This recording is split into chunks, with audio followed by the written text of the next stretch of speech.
Today's video is going to be my next installment to my Test or Invest series.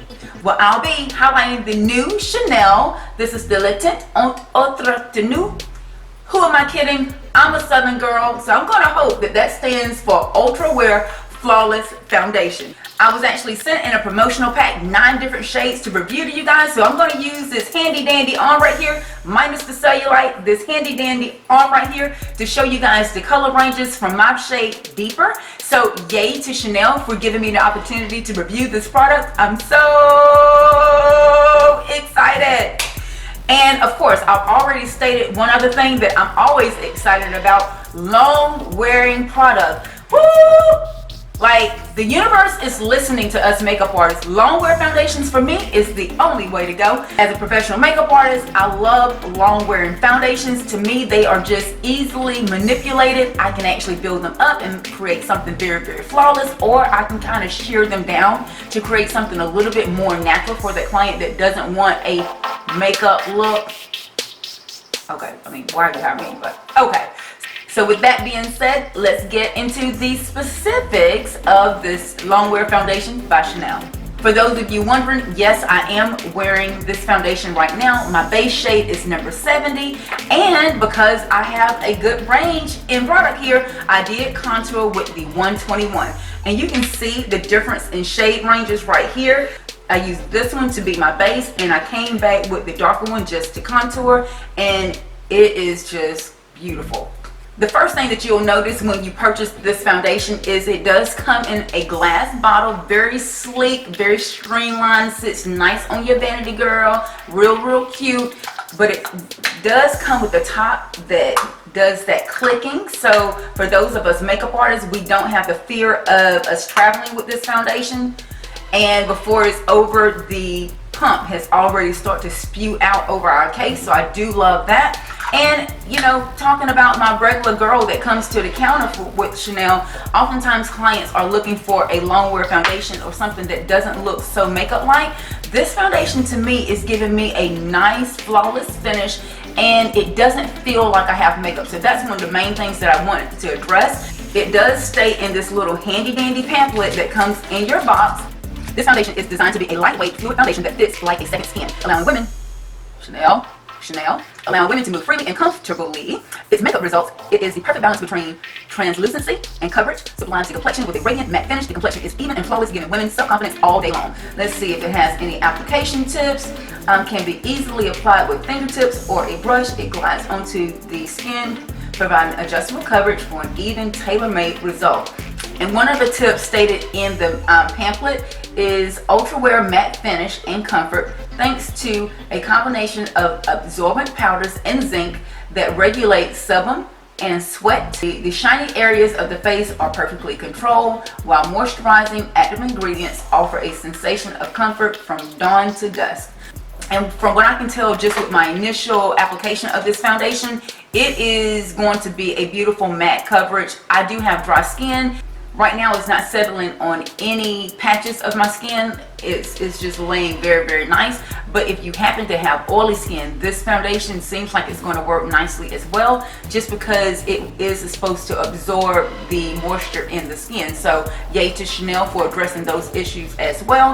I know someone's going to ask, does this foundation have a sunscreen? I don't see anywhere on here that it does have a sunscreen. However, Chanel did just introduce their new Le Tint Outre de Nu Broad Spectrum SPF 15 Sunscreen Powder. So for those of us that are interested in a powder, I did set my foundation today with the powder. The shade that I set it with was number 60. I can wear from 60 to 70, but this is the new packaging, so I want to show you guys this.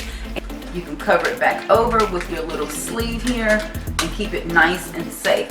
It does have vents on the back side of the compact, so it does allow your sponge to breathe. I think it's really nice. I do just tend to use a powder brush, but once I apply my makeup most parts during the day, there is no touching up for me. So again, that's why I really do love a long wearing foundation. Let's get into some of the shade ranges, shall we? So I have from shade 40 all the way down to 152. So look at that. OMG, right? I want to say that the foundation does come in shades a little bit lighter, but I was only given the ones that are close to my complexion and deeper. And I'm really excited about that because oftentimes when I do reviews of products, I don't get a chance to swatch all of the shades. And whereas I'm only going to swatch them here, it still will give you an idea of the intensity and range that this foundation does come in, as well as sometimes when you try to order a foundation online, I don't know, something about the image being online, you can't really see it. So hopefully with me swatching the products on my arm, it will give you some idea of intensity. So let's just get into it, shall we? I'm going to start here and just put a little bit right on my wrist. This one is number 40. So you can get a good idea of color.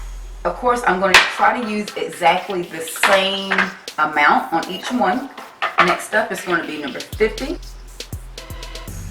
See that number 50 is very close to 40, and Chanel does tend to run a little bit more neutral in hue. All right, next up, you guessed it, is number 60. And the good thing right now, what I'm seeing, the foundations are starting to dry down and oxidize just a little bit. Next one is number 60, and you can see that they're starting to get a little bit richer in hue. I do tend to wear like a 60 or 70 in Chanel foundations, for those of you that were wondering, but today I did use number 70. They're all saying beige. I just noticed that. Number 40 is saying beige, 50 is saying beige, 60 is saying beige, 70 is saying beige, and look, they are in neutral tones, like in different degrees of lipsticks. So crazy, right? Like this one right here looks like it should be number 70, but it's not. That's number 60. Crazy, right? And then there's a big drop in comparison. We go to number 91. That's number 91. Sorry about my swatches. That's number 91.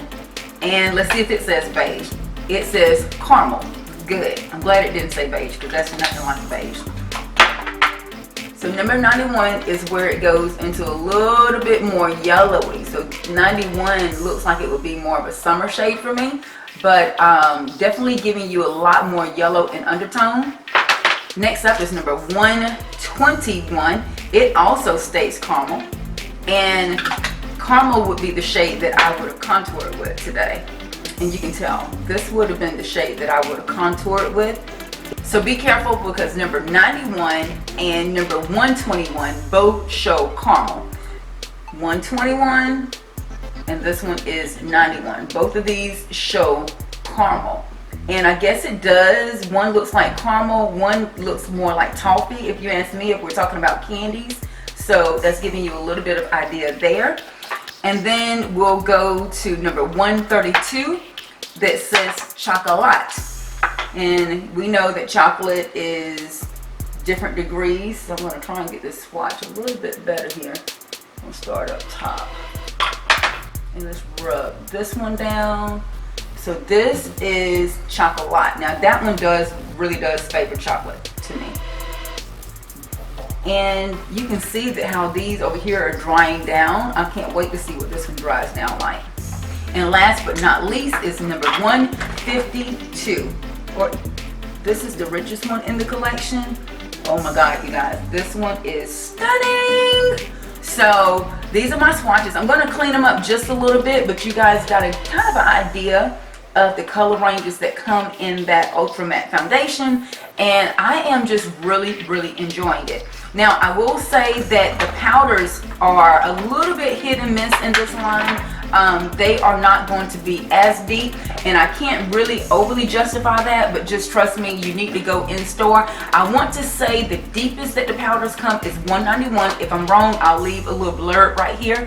But with the foundation, you really don't have to set it with the powder, especially this time of the year. If you're in more cooler climates, you really don't have to set it with a powder. As I mentioned, I did apply this foundation this morning. I like to apply my foundations with a brush, and so I'm definitely going to suggest to only put a little bit of the foundation on your brush and work in one quadrant of the face and come back and pump again. That's probably going to be a little bit better of a technique. Or you can use something like I use, which is a Paw palette. You can see that I have it right here. It does dry down really nicely, but I grabbed a flat top kabuki brush and I just blended it out nicely, and it set really, really quickly. And I like my foundations to set really nicely. I like them to set very quickly as well, so I can kind of continue to move on.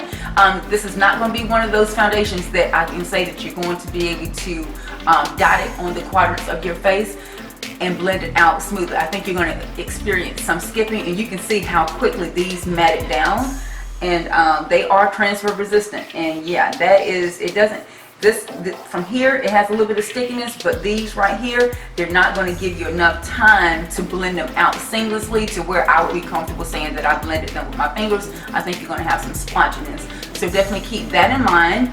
And also, I'm definitely going to say make sure that you're using a good skincare underneath this product, because foundations that are long wearing, they do tend to do what the skin is doing. So if you do have a little bit more texture, you want to make sure that you mattify the skin before you apply the foundation. Definitely using a sunscreen if you're not going to be putting the powder on top, because you're not going to have any shield from the sun rays, and we definitely want you to stay protected. And yeah, I'm hoping you guys enjoyed this different of a swatch video, part of my Test to Invest series. Until next time, guys, thanks so much for watching. Hugs and kisses. We'll talk to you soon. Bye.